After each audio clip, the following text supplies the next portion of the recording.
दोस्तों नमस्कार। आपका स्वागत है इतिहास की बातें पॉडकास्ट में और आप सुन रहे हैं गुप्त युग की सुनहरी गाथा। ये है एपिसोड नंबर 10।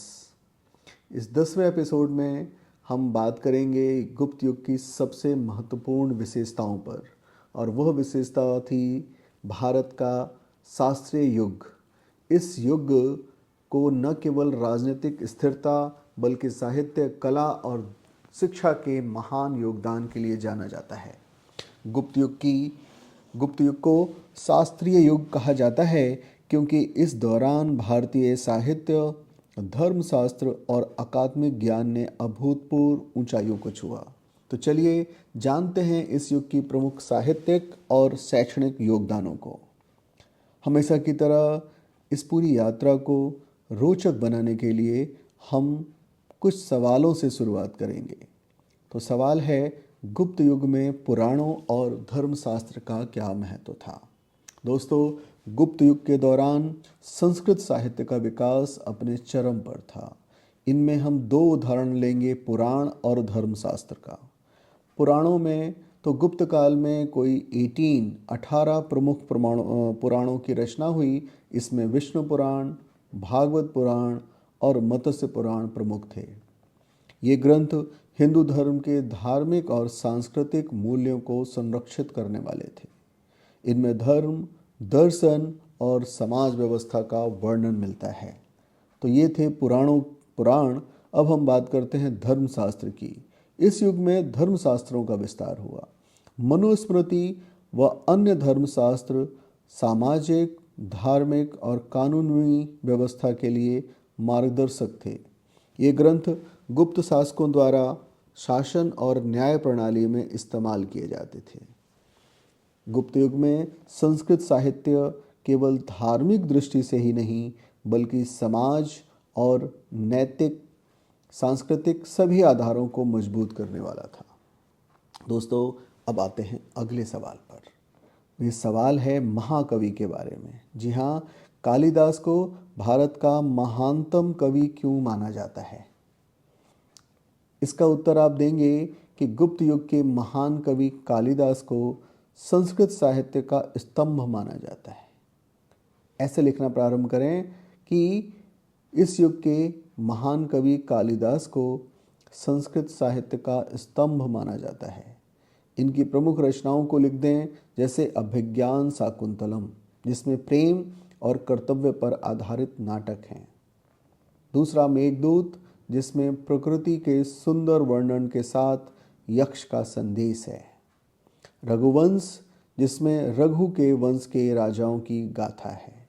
और कुमार संभव, जिसमें भगवान शिव और पार्वती की प्रेम गाथा है। इस प्रकार इनकी कुछ रचनाओं को आप बता दें। इसके अलावा कुछ काव्य की विशेषता पे भी बात करें, फीचर्स ऑफ पोइट्री। तो features of poetry of Kalidas पे भी बात करें, जैसे कालिदास की कविताओं में प्रकृति और मानव भावनाओं का गहन वर्णन मिलता है। उनका साहित्य गुप्त युग की सांस्कृतिक समृद्धि का प्रतीक है। तो दोस्तों, ये थी बात कालिदास की। कालिदास का साहित्य आज भी भारतीय साहित्य की अमूल्य धरोहर है। अब दोस्तों, बात करते हैं, एक नए सवाल से अपनी बात को बढ़ाते हैं, और सवाल है, राजा भृतहरि की कृतियाँ गुप्त युग की साहित्यिक परंपराओं में क्यों महत्वपूर्ण हैं? तो राजा भृतहरि, जो संस्कृत साहित्य के महान कवि और दार्शनिक थे, ने गुप्त युग के साहित्यिक परंपरा को समृद्ध किया। इनकी प्रमुख रचनाएं हैं नीति शतक। शतक मतलब 100। इसमें क्या है, नीति और जीवन के व्यवहारिक पक्षों पर आधारित 100 यानी कि 100 नीति वचन हैं। इसी तरह श्रृंगार शतक। श्रृंगार शतक में प्रेम और सौंदर्य पर 100 कविताएं हैं। और फिर वैराग्य शतक, वैराग्य और आत्मज्ञान पर आधारित 100 रचनाएं। दोस्तों, भृतहरि की जो पुस्तकें हैं संस्कृत की, वो अपने आप में एक ट्रेजरी से कम नहीं है, एक खजाने से कम नहीं है। भर्तृहरि के योगदान को याद करें तो उनकी कविताएं जीवन के व्यवहारिक और दार्शनिक पहलुओं का गहन चित्रण करती हैं। उनकी कृतियां गुप्त युग के साहित्य में दार्शनिक और नैतिक दृष्टि को दर्शाती हैं। भर्तृहरि की रचनाएं आज भी भारतीय काव्य और दर्शन में बहुत ही महत्वपूर्ण अध्याय के रूप में हैं। दोस्तों, अब बढ़ते हैं अगले प्रश्न पर। प्रश्न है, गुप्त काल में अकादमिक साहित्य और शिक्षा का क्या महत्व था? तो गुप्त युग में शिक्षा और अकादमिक साहित्य का विकास हुआ। जैसे नालंदा विश्वविद्यालय। नालंदा विश्वविद्यालय गुप्त युग में बौद्ध शिक्षा का प्रमुख केंद्र था, जहाँ धर्म, दर्शन, खगोल शास्त्र और चिकित्सा विज्ञान जैसे विषय पढ़ाए जाते थे। इसके अलावा कुछ अकादमिक साहित्यों का नाम लें, एकेडमिक लिटरेचर का, तो गुप्त युग में गणित, खगोल शास्त्र और चिकित्सा के क्षेत्र में महत्वपूर्ण कार्य हुए। आर्यभट्ट और वराहमिहिर जैसे विद्वानों ने इस युग को ज्ञान विज्ञान के क्षेत्र में समृद्ध बनाया। गुप्त युग में शिक्षा और साहित्य ने भारत को एक वैश्विक ज्ञान केंद्र के रूप में स्थापित किया। तो दोस्तों, यह इस प्रश्न का उत्तर था कि गुप्त युग में अकादमिक साहित्य और शिक्षा का क्या महत्व था। इससे पहले जो हमने बात की वो कैसा था? वो बात थी, जैसे भर्तृहरि की बात की, तो भर्तृहरि की ज़्यादातर जो पुस्तकें हैं वो जीवन के दर्शन से जुड़ी हुई हैं, नैतिकता से जुड़ी हुई हैं।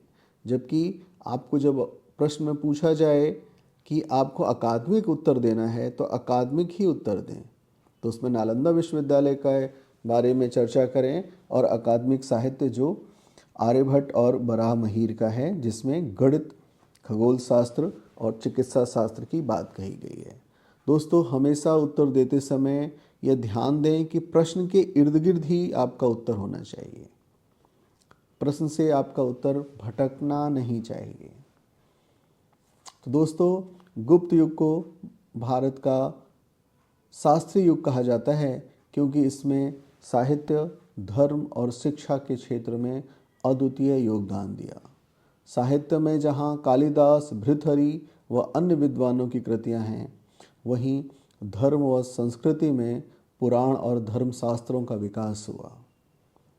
इसके अलावा शिक्षा और विज्ञान में अर्थात एजुकेशन एंड साइंस में बात करें तो नालंदा विश्वविद्यालय और गणित व खगोल शास्त्र के योगदान हुए।